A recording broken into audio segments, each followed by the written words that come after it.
불안감 여러 가지를 가지고 나왔을지라도 여러분 마음속에 평안이, 여러분 마음속에 정말 평안함이 있게 되시기를 주 이름으로 축원합니다. 오늘 사순절 셋째 주일 시몬에서 게바라고 하는 제목을 가지고 함께 은혜를 나누기를 원합니다.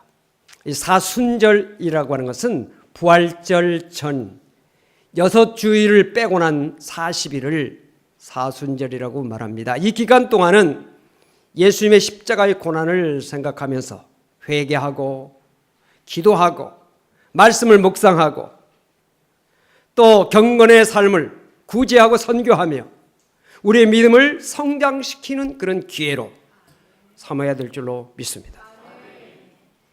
오늘 저는 사순절 세 번째 주일을 맞이해서 시몬에서 게바라고 하는 제목을 가지고 함께 은혜를 나누기를 원합니다.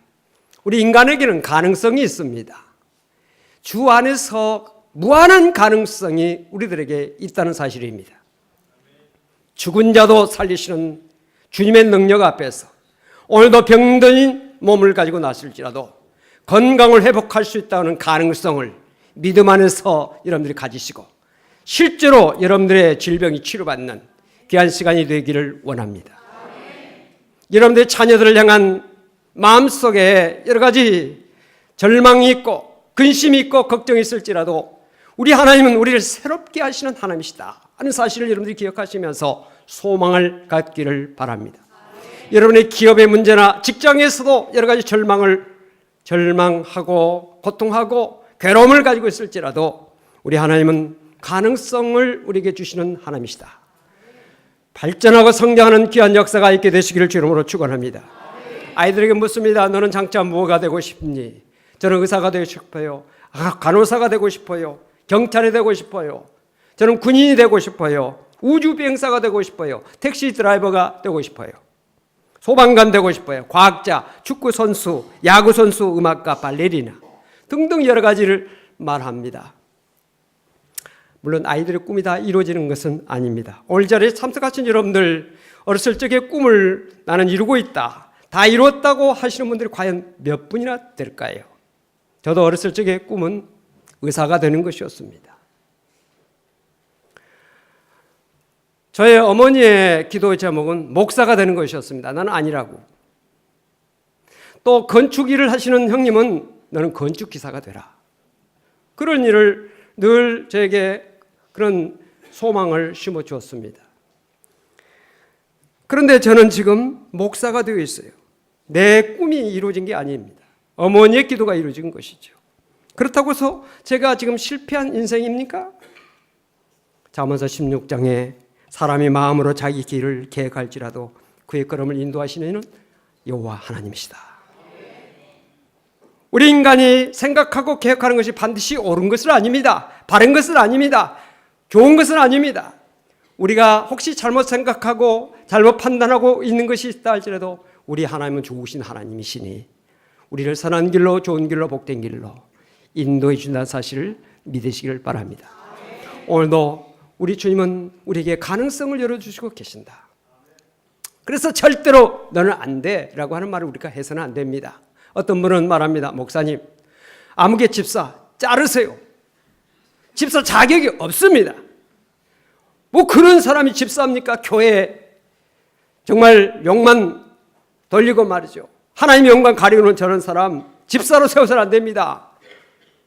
뭐 집사뿐이겠습니까? 더한 사람도 자격이 없다고 그런 사람들이 종종 저한테 있습니다. 그런데 저는 변화될 수 있다. 바뀔 수 있다. 가능성이 있다. 그런 생각을 가지고 절대로 안 자릅니다. 왜? 하나님은 얼마든지 우리를 새롭게 하실 수 있는 능력이 계시기 때문에 그런 것입니다. 오늘 우리가 봉독한 요한복음 1장 40절로 42절까지 있는 말씀을 보면 하나님의 선하신 뜻이 잘 나타나 있습니다. 세례 요한이 두 제자 요한과 안드레를 데리고 있다가 예수님께서 자기 앞을 지나가는 모습을 보고 저분이 메시아시다, 하나님의 어린 양이다 라고 말했습니다. 그 말을 들은 요한과 이 안드레가 즉시 예수님을 따릅니다. 예수님은 자기를 따르는 그 두 제자에게 말합니다. 무엇을 구하느냐? 그때 두 제자가 말합니다. 선생님 어디 계십니까? 거처하는 곳이 어디입니까? 라고 묻습니다. 그때 예수님께서 아주 짧은 대답을 하십니다. 와 보아라. 두 제자가 예수님을 따라서 그날 예수님과 함께 하루를 지냅니다. 하루 지내는 동안에 예수님께서 그들에게 어떤 교훈을 주셨는지, 어떤 가르침을 주셨는지는 성경에 나타나 있지 않지만은 그들이 예수님과 지내는 하루 동안에 이분이 정말 메시아시구나, 하나님이 보내시는 하나님의 어린 양이시구나 하는 것을 깨닫게 됩니다. 그래서 그들 마음속에 이분이 메시아구나 하는 그런 확신을 갖고 이 안드레가 자기 형제 시몬을 찾아가서 말합니다. 우리가 메시아를 만났다. 그리고 그 형제 시몬을 예수님께로 데려옵니다. 안드레는 누구보다도 형제 시몬을 사랑했던 것 같아요. 여러분, 사랑하는 사람과 좋은 것을 함께 나누고 싶어 하지 않습니까? 뭘 맛있는 걸 먹다가도 문득 군에 있는 아들을 생각해서 목이 맵니다. 어머님이 좋아하셨던 것을 생각하면서 어머님 돌아가신 어머니를 그리워합니다. 사랑하는 사람과 좋은 것을 나누기를 원하는 것이 우리 인간들의 마음 아닙니까? 사랑하는 사람과 함께 맛있는 음식, 또 여행, 또 함께 취미생활 하는 것을 원합니다. 남편, 아내, 부모, 형제, 친구 사랑한다고 하면서 같이 여행도 하고 맛있는 것을 찾아서 가기도 하고 같이 운동도 하고 취미생활 하는데 왜 교회는 데리고 오지 못하고 있는가? 이건 문제가 있는 거 아닙니까? 오늘 사순절을 맞이하면서 하나님 말씀 앞에서 자신을 한번 돌이켜보고 회개할 수 있기를 바랍니다. 왜 다른 곳은 다 같이 가면서 왜 교회를 같이 못 나옵니까? 우리를 구원의 길로 인도하시기 위해서 십자가 달려 돌아가신 예수 그리스도의 십자가 앞에 내 사랑하는 가족들을 왜 데리고 오지 못하고 있는가? 이번 사순절을 우리가 지내면서 사랑하는 가족들, 친구, 이웃을 주님께로 인도할 수 있는 여러분이 될 수 있기를 바랍니다. 안드레가 인도한 이 시몬이 어떤 사람입니까? 바로 그 유명한 베드로, 예수님의 수제자 베드로, 초대교회의 최대의 인물 베드로인 것입니다. 시몬이 예수님께 왔을 때 어떻게 됐습니까? 오늘 본문 42절을 우리가 함께 봉독했는데 다시 한번 말씀을 함께 봉독하시기를 바랍니다. 데리고 예수께로 오니 예수께서 보시고 이르시되 네가 요한의 아들 시몬이니 장차 게바라 하시니라. 게바는 번역하면 베드로라. 예수님은 안드레가 데리고 온 시몬을 지금까지 만나본 적이 없으셨지만 그의 이름은 물론 그의 아버지가 누구인지도 이미 알고 계셨어요. 그래서 네가 요한의 아들 시몬이구나. 장차 게바라 하리라. 이렇게 말씀을 하신 것입니다. 주님은 우리의 모든 것을 다 아십니다. 우리 형편과 처지를 다 아십니다. 우리의 생각도 아시고 우리의 마음에 품은 뜻을 아십니다. 우리의 과거, 현재, 미래를 아시는 분이 주님이시다. 믿으시기를 바랍니다. 오늘도 사람은 내 마음과 내 형편과 처지를 몰라준다 할지라도 우리 주님은 나의 모든 형편과 처지를 다 아시는 주님이시다.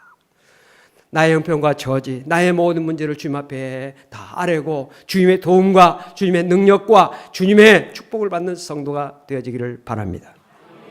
시몬이라고 하는 그 이름의 원래 뜻은 듣는다라고 하는 의미가 있습니다. 이 듣는다라고 하는 말은 두 가지 긍정적인 의미가 있고 부정적인 의미가 있습니다. 긍정적인 의미는 뭐냐? 하나님 말씀을 잘 듣는다라고 하는 긍정적인 의미가 있는가 하면 좀 부정적인 의미는 귀가 얇다는 뜻입니다. 사람들의 말을 너무 잘 들어요. 이 사람이 말하면 그 말 듣고 저 사람이 말하면 저런 말 듣고 그래서 이리 쏠리고 저리 쏠리고 늘 흔들립니다. 그래서 이 시몬이라고 하는 말은 변덕심하다, 갈대와같이 흔들린다, 사람 말에 의해서 쉽게 뜻을 바꾼다 라고 하는 그런 의미가 있습니다. 그런데 예수님은 그러한 시몬에게 너는 장차 게바가 될 것이다. 게바라고 하는 뜻이 무엇입니까? 큰 반석, 바위라고 하는 의미인 것입니다. 게바라고 하는 말을 헬라어로 번역하면 베드로인데 그 역시 바위라고 하는 뜻이 그 가운데 있는 것입니다. 이 이름은 현재 시몬에게는 전혀 적합하지 않습니다. 정말 시몬에게 너 반석이다, 그런 말을 어울리지 않는 것입니다. 그런데 우리가 여기서 관심해야 될 중요한 단어 한 가지가 있는데 그건 뭐냐? 장차라고 하는 것이에요. 장차. 지금은 아니지만 장차. 여러분들 자녀들을 향해서도 장차에 대한 소망을 가질 수 있기를 바랍니다. 우리 교회를 향해서도, 이 나라 이 민족을 향해서도 지금은 좀 어렵지만 장차 좋은 나라, 우리 후손들에게 아름다운 나라를 우리가 물려줄 수 있을 것이라는 그런 가능성을 가질 수 있기를 바랍니다. 그래서 우리가 나라 민족을 위해서 늘 기도해야 되는 것입니다. 우리 교회뿐만 아니라 우리 주변에 있는 정말 가족들, 또 우리의 어떤 친구, 이웃 모든 사람들 향해서 우리가 가능성을 가져야 돼요. 자기 자신에 대해서도 가능성을 가져야 돼요. 더 나아지게 될 것이다. 더 좋은 미래가 열릴 것이다. 반드시 좋은 결과가 올 것이다. 그런 믿음을 가질 수 있기를 바랍니다. 한 번은 제자들이 밤에 배를 타고 갈릴리 바다를 건너간 때가 있었습니다. 그 시간은 밤 사경이라고 말씀하고 있는데, 이 사경이라고 하는 것은 로마 시간의 단위로서 지금 우리 시간으로 말하면 새벽 3시에서 6시를 말하고 있는데, 그 시간에 제자들이 갈릴리 바다를 건너가고 있는데 풍랑이 일고 바람이 불고 너무너무 힘들었습니다. 그때 예수님께서 제자들이 고난당한 것을 보시고 도와주시기 위해서 물 위로 걸어서 제자들에게 찾아가셨습니다. 배를 정말 힘차게 정말 있는 힘을 다해서 살기 위해서 적던 그 제자들, 문득 보니까 어떤 사람이 물 위로 걸어오는 것을 보면서 깜짝 놀랍니다. 유령이다 소리를 지르면서 두려워했습니다. 예수님께서 그들을 향해서 나다, 두려워하지 말라. 예수님의 음성을 듣고 제자들이 너무 반가워합니다. 그때 시몬이 말합니다. 정말 선생님 맞습니까? 주님이시라면 나로 하여금 물 위로 걸어오라고 하십시오. 예수님께서 걸어오라. 그 말을 듣자마자 시몬이 물 위로 뛰어내려서 예수님을 향해서 막 걸어갑니다. 얼마 동안 걸어갔는지 성경에는 자세히 나와 있지 않지만은 그래도 상당한 거리를 걸어갔던 것 같습니다. 가다가 바람을 보고 풍랑을 보면서 무서워하여 물에 빠져 들어가게 됩니다. 그때 시몬이 예수님께 말합니다. 주여 구원하소서. 다른 말 표현하면 살려주세요 라고 말이죠. 그때 예수님께서 즉시 시몬의 손을 붙잡고 건져주셨던 것을 봅니다. 여러분, 조금까지 그 용감무쌍했던 그 모습이 얼마나 우습습니까? 또 예수님께서 잡히시기 전에 사랑하는 제자들과 함께 마지막 식사를 하십니다. 식사를 하시던 자리에서 예수님께서 제자들의 발을 한 사람 한 사람씩 씻어주십니다. 시몬의 차례에 왔을 때 시몬이 펄쩍 뜁니다. 절대로 선생님 내 발을 씻을 수가 없습니다. 내가 선생님 발을 씻어드려야지 어떻게 선생님이 제 발을 씻을 수 있습니까? 거절합니다. 거부합니다. 그때 예수님께서 내가 발을 씻지 않으면 너와 내가 상관이 없게 될 것이다. 이 말을 듣자 금방 또 바뀝니다. 선생님, 제 발뿐만 아니라 제 온몸 전체를 씻어주십시오. 얼마나 변화가 무쌍합니까? 또 예수님께서 잡히실 때 제자들에게 너희가 다 나를 버리게 될 것이다. 그때 시몬이 예수님께 말합니다.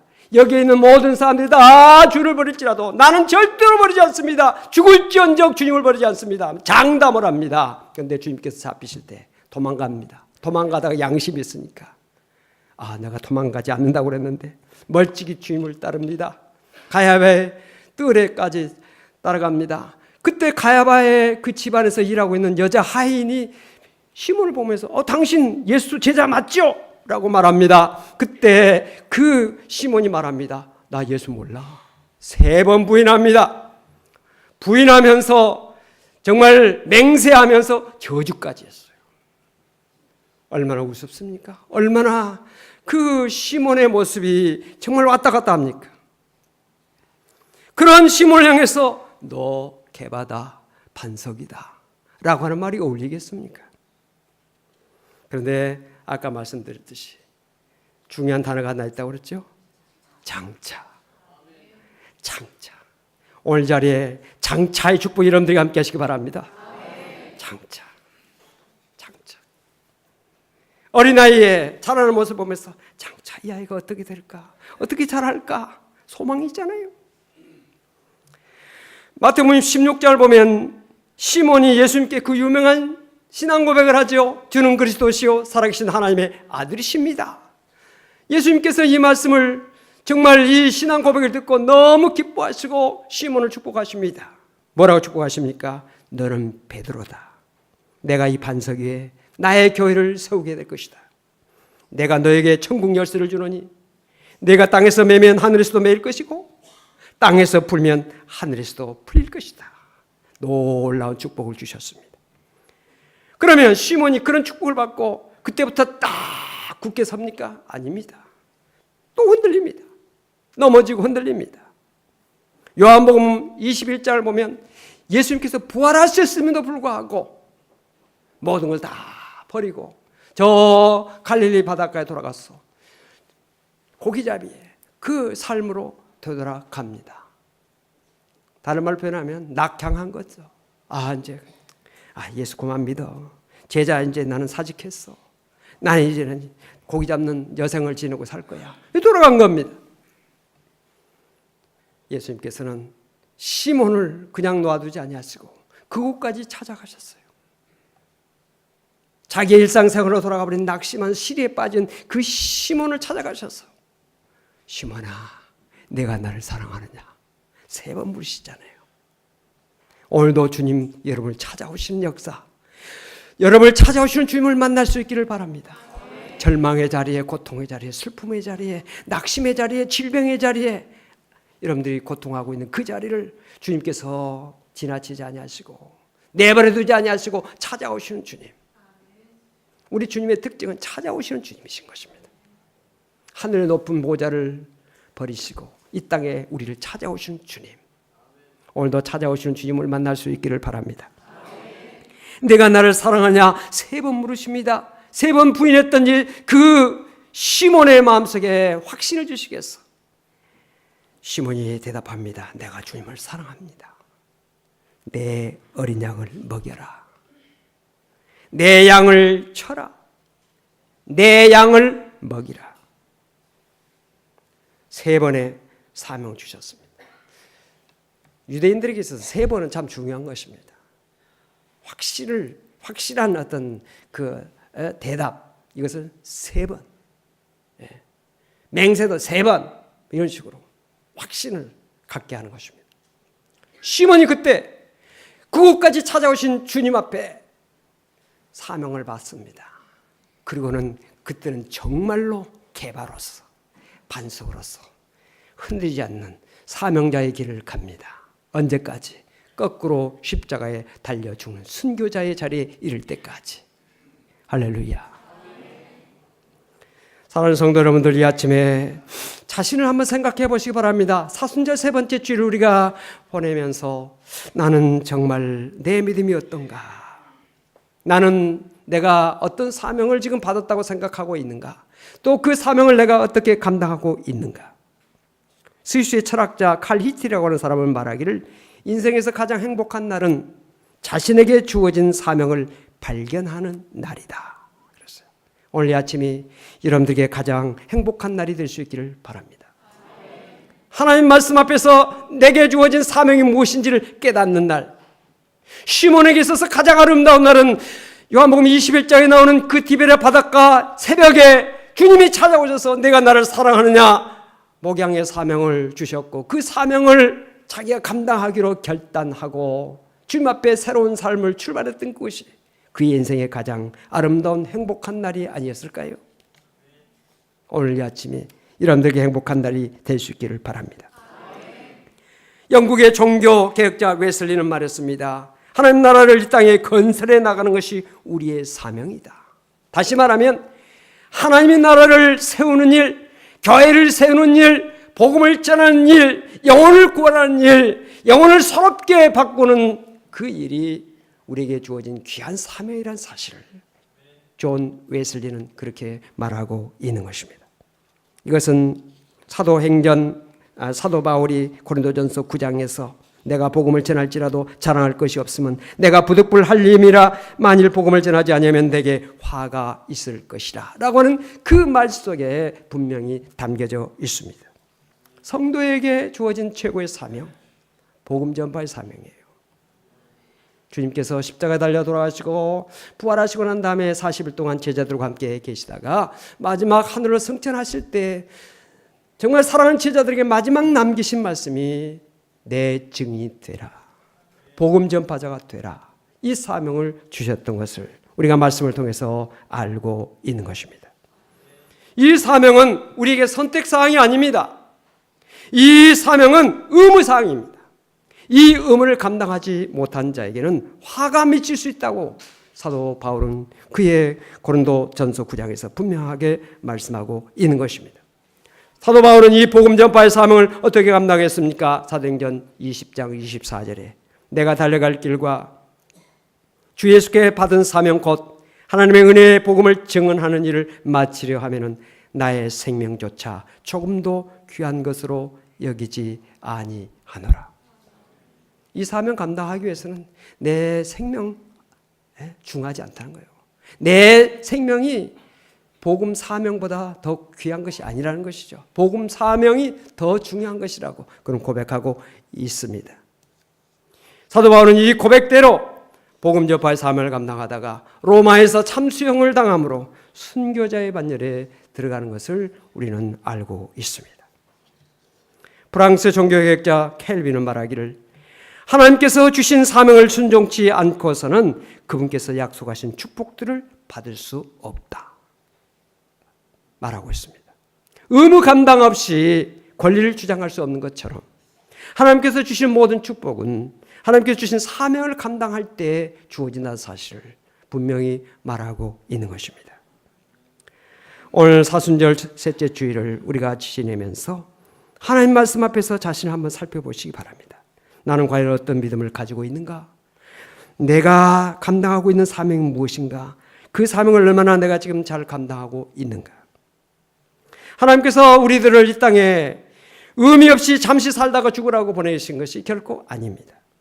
하나님께서 우리를 택하신 것은 단순히 예수 믿고 교회만 왔다 갔다 하라고 우리에게 믿음 주신 것도 아닙니다. 사명 감당하라고. 그 사명은 무엇입니까? 하나님의 나라를 위해서, 교회를 위해서, 성도들을 위해서, 이웃을 위해서 봉사하라고, 섬기라고 귀한 믿음을 주시고 우리에게 사명을 주신지를 믿으시기를 바랍니다. 주님은 오늘 이 아침 이 강단을 통해서 말씀하십니다. 너는 장차 개바가 되리라. 지금은 좀 어렵고 지금은 좀 흔들리고 지금은 뭔가 좀 불안정한 것 같지만 장차 개바가 될 것이다. 너는 장차 반석과 같은 믿음의 사람이 되리라. 내가 너를 내 교회를 위한 사명자로 세워놔라. 이 축복의 말씀이 내게 주신 축복의 말씀으로 믿어지고 고백되어지고 그 말씀대로 사는 성도가 되기를 주님으로 축원을 드립니다. 기도하십시다. 하나님 아버지 감사합니다. 시몬을